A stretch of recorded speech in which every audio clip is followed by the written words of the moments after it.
Rain fell hard on the empty city streets. The sky was dark and cold wind blew through the narrow alleys. Streetlights flickered above broken sidewalks. It was a night when even the rats searched for warm places to hide. She sat alone on the wet ground beside a closed shop. Her arms hugged her knees and her thin dress was soaked through. Her silver hair stuck to her face and her skin was pale, almost glowing in the dim light. She wasn't human. She was alien.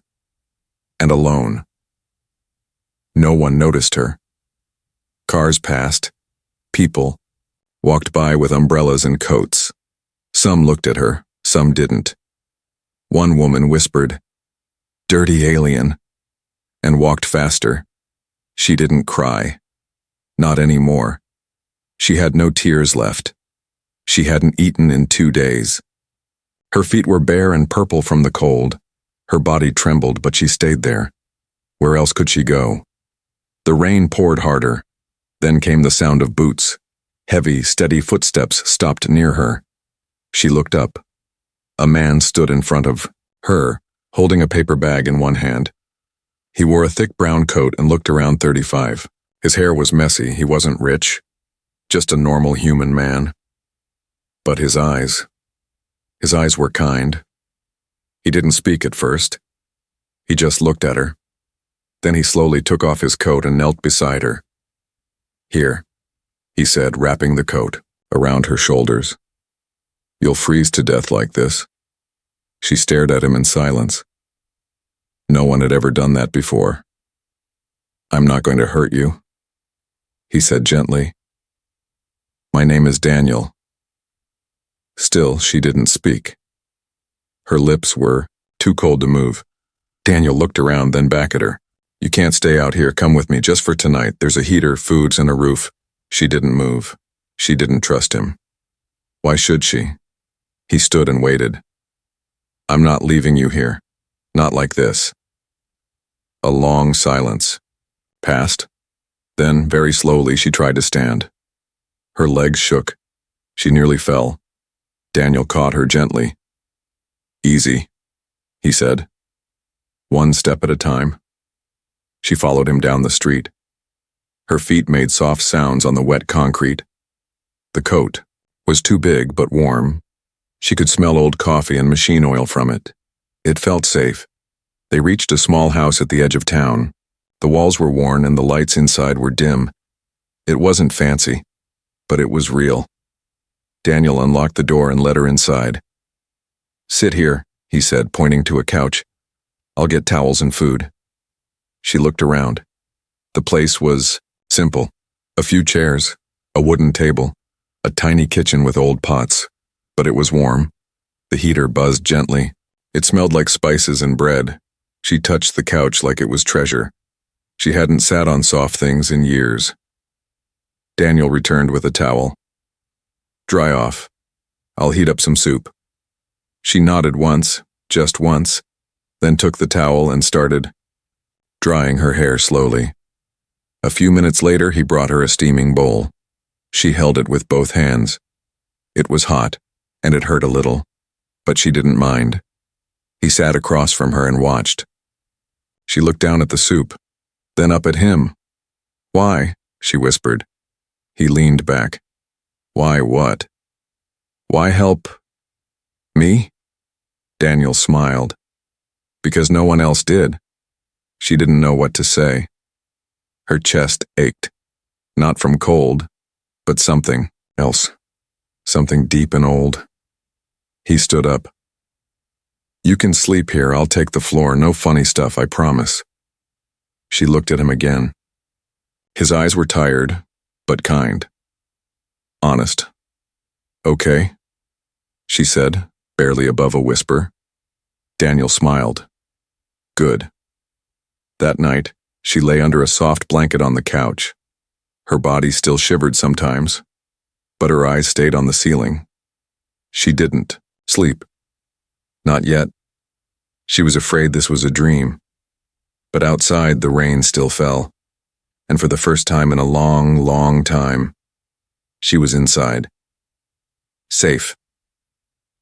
Sunlight touched the window as the first morning rays broke through the clouds. Inside the small house, it was quiet, warm, and calm. For the first time in years, the alien girl slept without fear. Daniel moved around the kitchen quietly. He didn't want to wake her. She had fallen asleep sometime in the early hours, curled under the blanket like a small animal that had found shelter. She looked peaceful, but her face held old pain.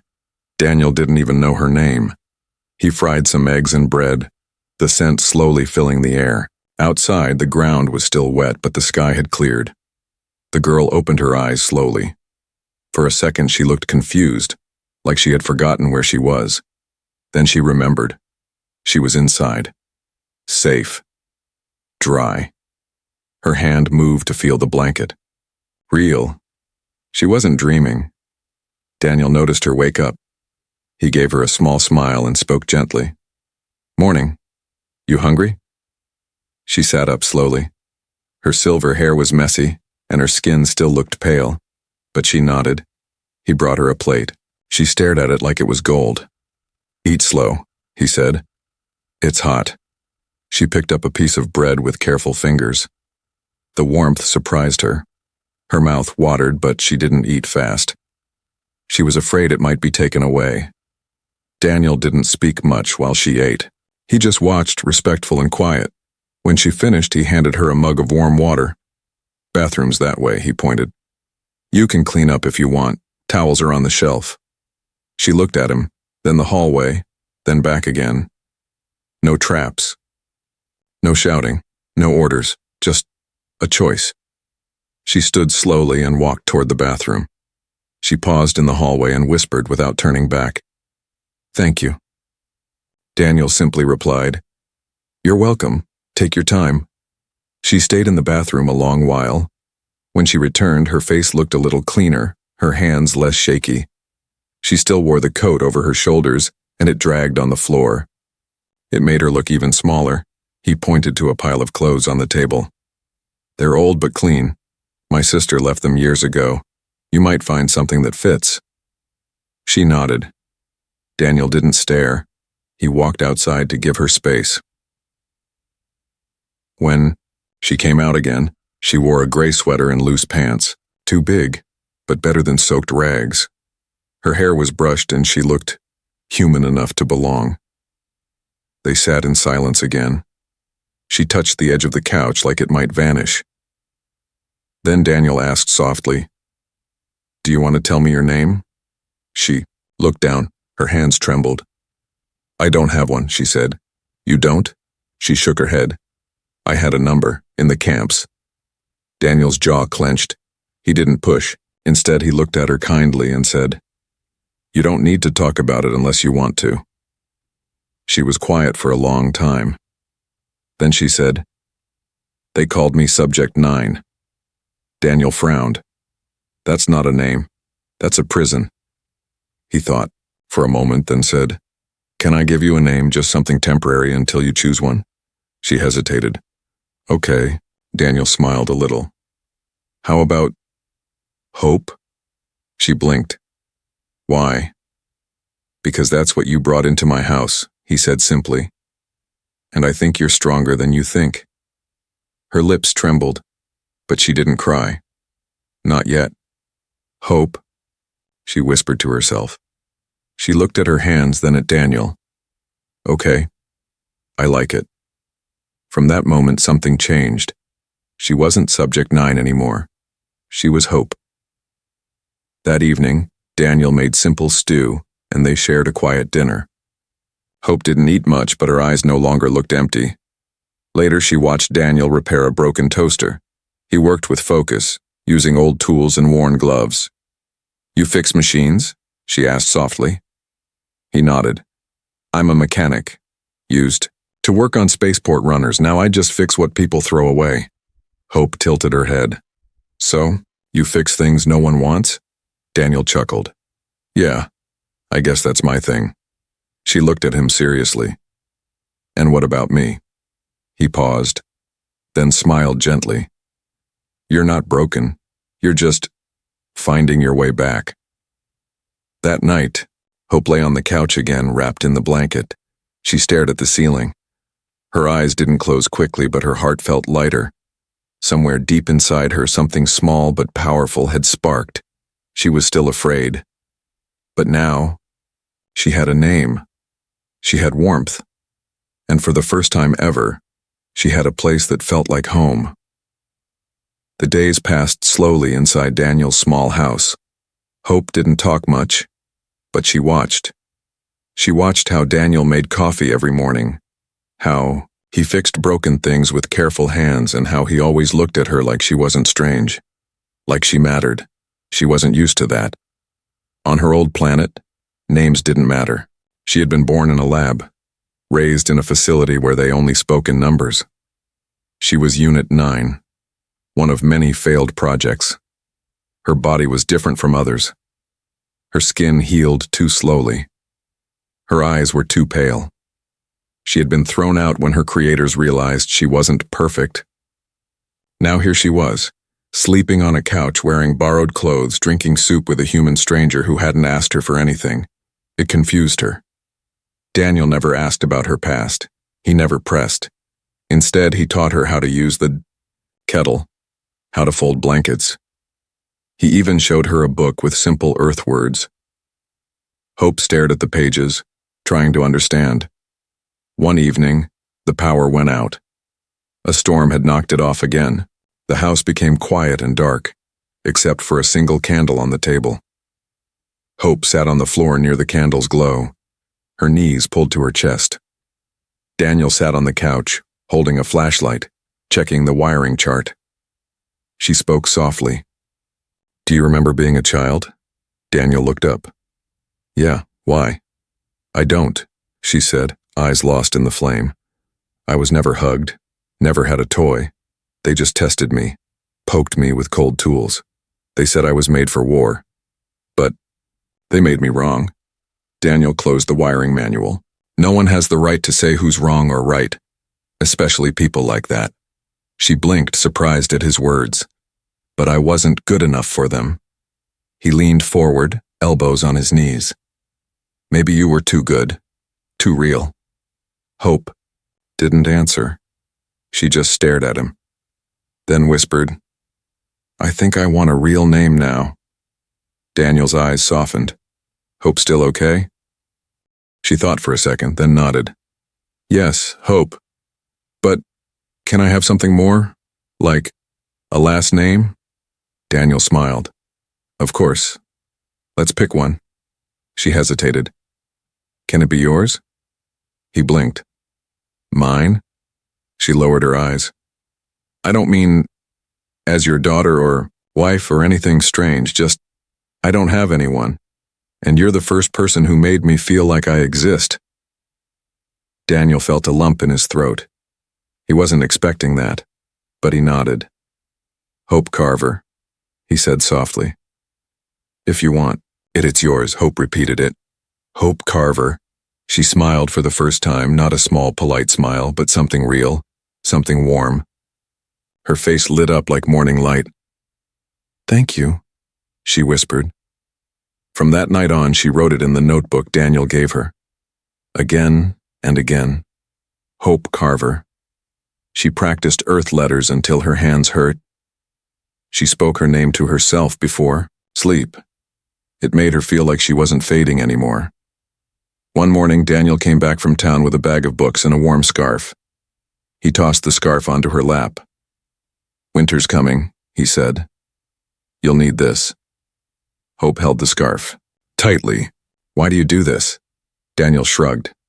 "Because someone should have helped you long ago. I'm just fixing what others broke."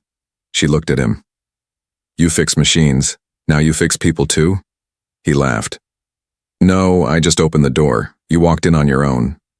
Hope smiled again. Her second real smile. But something else was growing in her heart now. Fear. Fear that this peace wouldn't last. Because good things never lasted for her.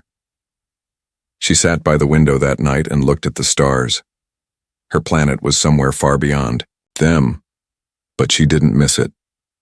There was nothing there for her.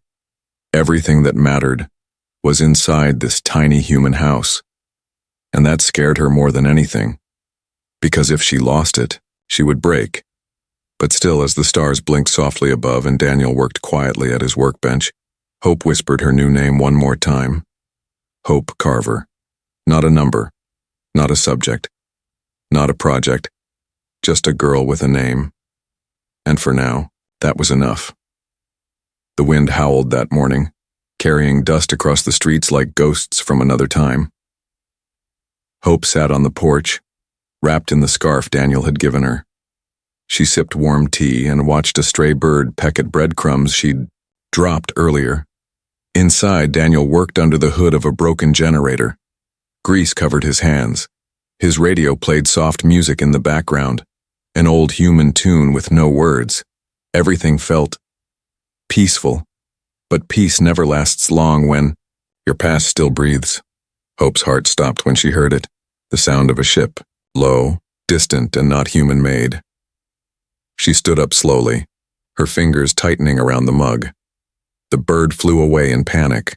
Her eyes scanned the sky. Behind the roof lines, a sleek black craft hovered silently, then dropped behind the trees not far from the house. She walked inside without a word. Daniel looked up. "Everything okay?" Hope's voice was flat. "Someone followed me, they're here." He stood instantly, wiping his hands on a rag. "Are you sure?" She nodded, eyes sharp now. "Their ship doesn't make noise like yours. They come like hunters." Daniel didn't ask questions. He picked up a wrench from his table and slid a small pulse pistol into his belt. "Stay here," he said. "No." Hope grabbed his arm. "If they see you first, they'll kill you." Daniel raised an eyebrow. "Then we meet them together." They waited near the porch. The ship didn't land on the road. It just hovered nearby, silent and deadly. A door opened, and two figures floated down in dark gray armor. Their faces were covered by sharp masks, glowing faintly blue. Hope's knees weakened. She knew them. Their suits hadn't changed. Cold, surgical, built for control, not combat. These weren't soldiers. They were collectors. They walked calmly toward the porch like nothing could stop them. Daniel stood in front of Hope without fear. One of them spoke, voice robotic. "Subject 9. Return with us. You are not authorized to leave Facility Epsilon." Daniel didn't move. "Her name is Hope. She's not going anywhere with you." The other alien tilted its head. "You are not part of this protocol, human. Step aside." Daniel tightened his grip on the wrench. "No." The first figure pulled out a small glowing rod. "Force will be used if necessary." Hope stepped forward. She didn't tremble. She didn't run, she said. "You don't own me anymore." They both turned toward her. "You were incomplete. Your records were erased. You are not a citizen. You are property." Hope's voice shook, but it was louder now. "I don't care. I have a name, a home, someone who sees me." Daniel added firmly, "You come near her, you'll answer to me." The second alien paused, then reached into its wrist device. A small hologram flashed between them, Hope's old profile. Subject 9. Status: discarded, unstable. They showed it to Daniel. "She is dangerous," the alien warned.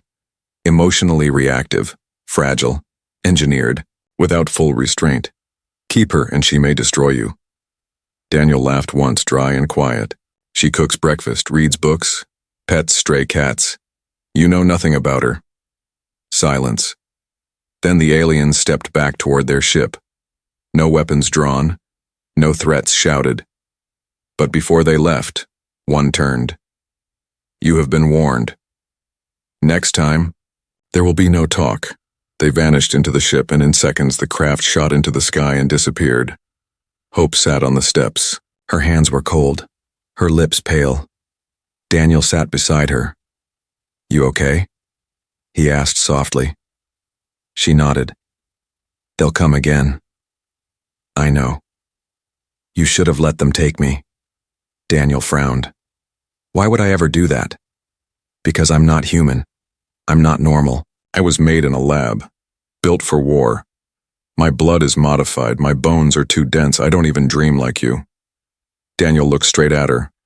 You're not made to be anything other than you. And what I see, what I choose, is the girl who drinks tea on my porch and names birds after breakfast. She blinked. Tears welled in her eyes, but she wiped them away before they fell. You really mean that? She whispered. Daniel smiled. I don't say things I don't mean. She looked up at the sky where the ship had gone. They'll be back. He nodded. Then we'll be ready. That night, Hope didn't sleep on the couch. Daniel set up a small cot in the back room, gave her an old stuffed bear from a box marked Memories, and let her pick a nightlight color. She picked soft purple. And as she lay in the tiny room with the door open just a little, she whispered to herself, I am Hope, not Subject 9, not anymore. And for the first time, she dreamed. Hope woke up to the smell of cinnamon and fresh bread. She blinked at the soft purple light glowing from the corner of the small room, the nightlight Daniel had placed for her. The stuffed bear rested near her pillow, its stitched smile still intact. She reached for it without thinking. It felt silly, but warm, safe. For someone like her, who had once slept in cages, metal cells, or cold wilderness, this room felt like another world. A soft blanket, a pillow that didn't smell like chemicals, a door that opened from the inside. She stepped out of her room and into the kitchen where Daniel was flipping something round and brown in a pan. Morning, he said, not turning around. Ever had pancakes? Hope raised an eyebrow. What? Daniel smiled. You'll see. He served 2 plates. The warm, sweet scent made her stomach growl loudly, louder than she meant to. She blushed. Sorry. Daniel laughed. No need, it's the best compliment a cook can get. She took a bite. Her eyes widened. It's soft, and it tastes like stars. She looked surprised at her own words. Daniel grinned. That's a new one. She chewed slowly, savoring the warmth. It was just food. But it wasn't. It was proof she was alive, present, and allowed to enjoy something. Later that day, Daniel worked on an old radio. Hope sat cross-legged on the floor, staring at a children's storybook he had given her. The pictures fascinated her, bright drawings of animals wearing clothes, talking like humans. Are Earth creatures really this strange? She asked. Daniel chuckled. Not quite, but sometimes I wish they were. She closed the book and looked at him. I never had stories before, just data, information, nothing soft. Daniel leaned back. Stories aren't about facts. They're about feeling. They help us remember how to be human. Hope was quiet for a moment. Do you think I can learn that? Daniel looked at her seriously. You already are. That afternoon, she explored the backyard. The grass tickled her feet. A small patch of flowers grew near the fence. One was bright red with a gold center. She bent down to touch it.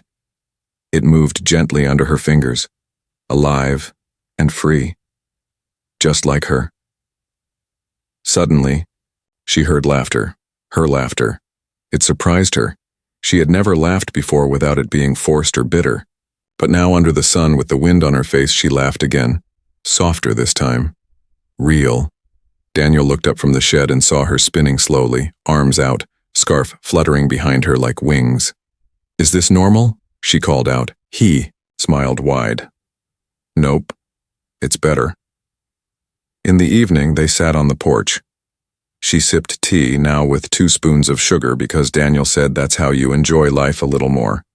She asked, Do you ever feel broken? Daniel nodded slowly. I lost someone years ago. My sister. She was young. Sick. I couldn't fix it. Hope looked down. I'm sorry. It taught me something, Daniel continued. Not everything can be fixed, but some things can be healed. Hope's voice dropped. Do you think I can heal? Daniel turned to her. You already are. One sunrise at a time. That night, Hope tried drawing. Daniel had given her an old pencil and some paper. She sat on her cot and stared at the blank sheet for a long time. She started with a flower, then a star, then a pair of boots like Daniel's. Then, without thinking, she drew herself. But in the picture, she was smiling. She paused, stared at the drawing. She had never drawn herself before, never wanted to, and now here she was, with warm light in her eyes and hair blowing in the wind. Hope touched the paper and whispered, "Maybe I really am someone." As she curled up that night under her blanket, she no longer felt like a number, no longer like broken glass swept under a table. She felt like music, like color, like something beginning again. She felt alive. The sky was strange that morning, too quiet, too still. Hope stood in the backyard watering the garden. The red flowers had grown taller, reaching toward the sun like they were stretching for freedom. She smiled as a butterfly landed on her wrist. Its wings shimmered, fragile, beautiful, and free, just like how she was beginning to feel.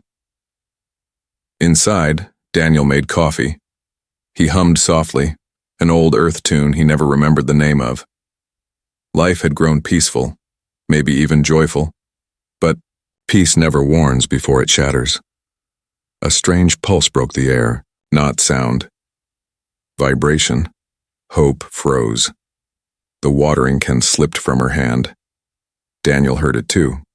His humming stopped. His hands tightened on the mug. Hope ran inside. "It's them." Daniel didn't ask who. He already knew. They came in a different ship this time. Smaller, sharper, black like the void between stars. It landed without noise, but the air around it grew cold. 3 figures stepped out, not in armor. This time, they wore elegant black coats and thin silver gloves.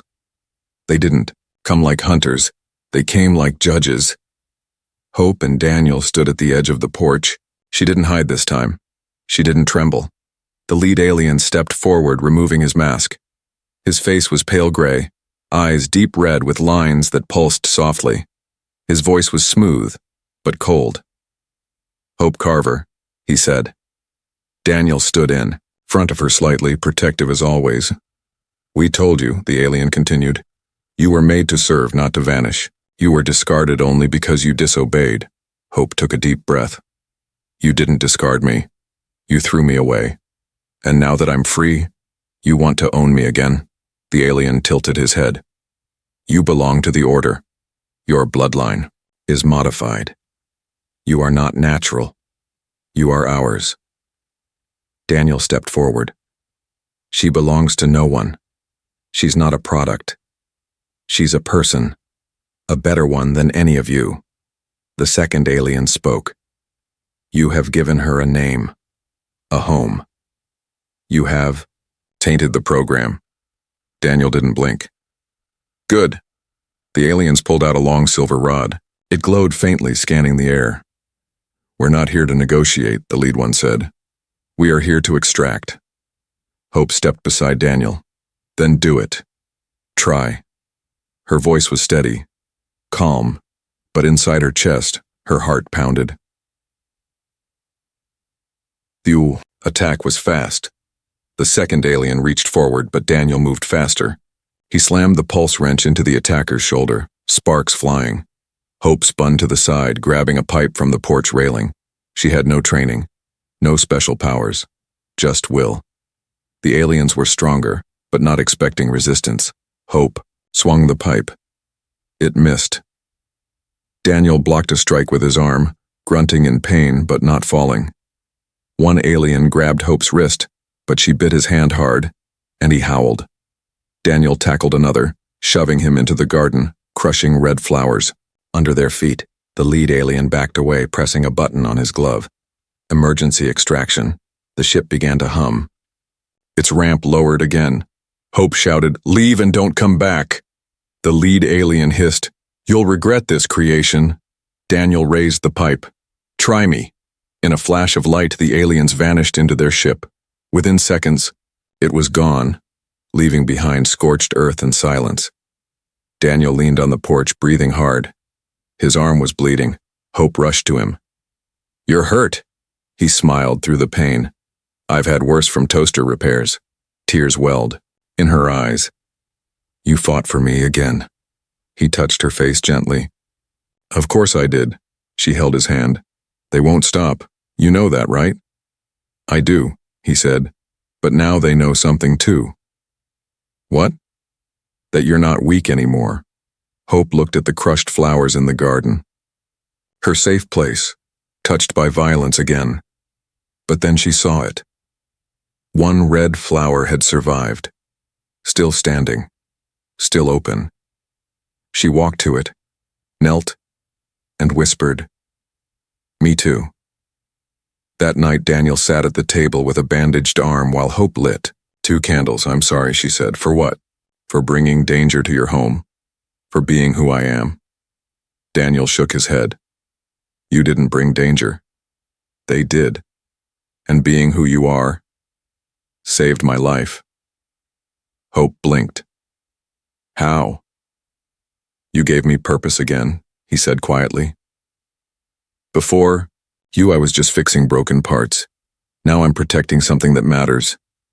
Hope reached across the table and took his hand, not like a project, not like a weapon, but like a person. And for the first time, neither of them said thank you, because they both already knew. It rained again that night, not the harsh, biting rain from weeks ago, but gentle, like the sky itself was breathing, softer.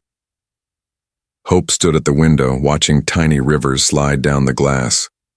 The porch was wet, the wind quiet, the kind of night that made you remember things, both the good and the bad.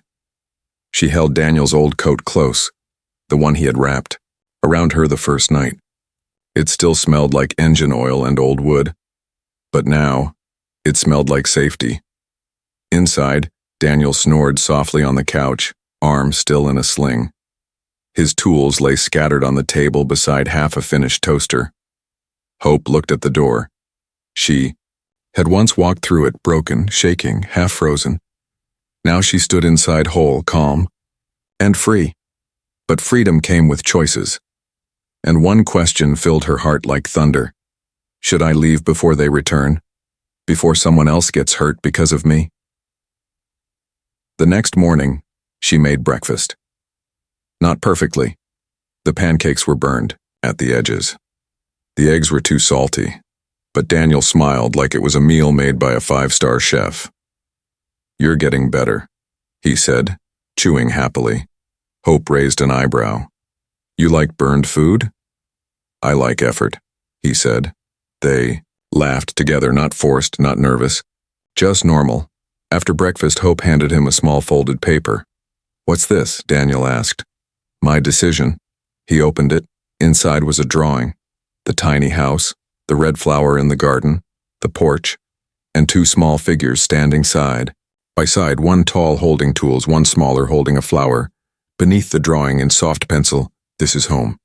I want to stay forever inside." Daniel didn't speak for a moment. His throat tightened. "You sure?" he asked. "I'll support whatever you choose, even if it's to run far away." Hope shook her head. "I'm done running. If they come again, I'll face them. But not alone. Not anymore." That afternoon, they fixed the fence together. The wind had broken a few boards. Hope used a hammer with awkward hands, and Daniel guided her gently. "You're a quick learner," he said. She smirked. "I had to learn survival. This is easier." Then she added more softly, "It's the first time I've built something, instead of breaking things." They looked at the house, the sky, the garden. Home wasn't walls. It was what grew inside them. At sunset, a small shuttle landed on the far road, different from the ones before. A quiet hum, a civilian model. Hope watched from the porch, tense, but this time, no soldiers came. Only one woman, gray hair, long coat, no weapons. She walked slowly, hands visible. Daniel stepped forward. "I come from the Interplanetary Peace Authority," she said. I saw the incident report. The Order has no legal right to retrieve her. They violated Earth laws and galactic rights. Hope stepped forward too. You're safe now, the woman said. But the real question is, what do you want, Hope Carver? Hope looked at Daniel, at the garden, at the house that saved her life. She turned back. I want to live. I want to stay. I want to learn. And maybe, someday, help others like me. The fear? Woman smiled. Then Earth welcomes you. We'll make sure you're registered as a citizen. You are no longer someone's creation. You are your own person. That night, Daniel opened a small closet and handed her something wrapped in cloth. Hope opened it. Inside was a jacket, dark brown, soft, her size, on the back, stitched in gold. Hope Carver, mechanic in training. Her hands trembled. You made this for me? I had a feeling you'd stay, he said. She smiled through tears. You were right, and so the rain came again. But this time, Hope sat on the porch with Daniel, drinking tea, her jacket warm and real around her shoulders. A storm might come tomorrow. Danger might return next week. But tonight?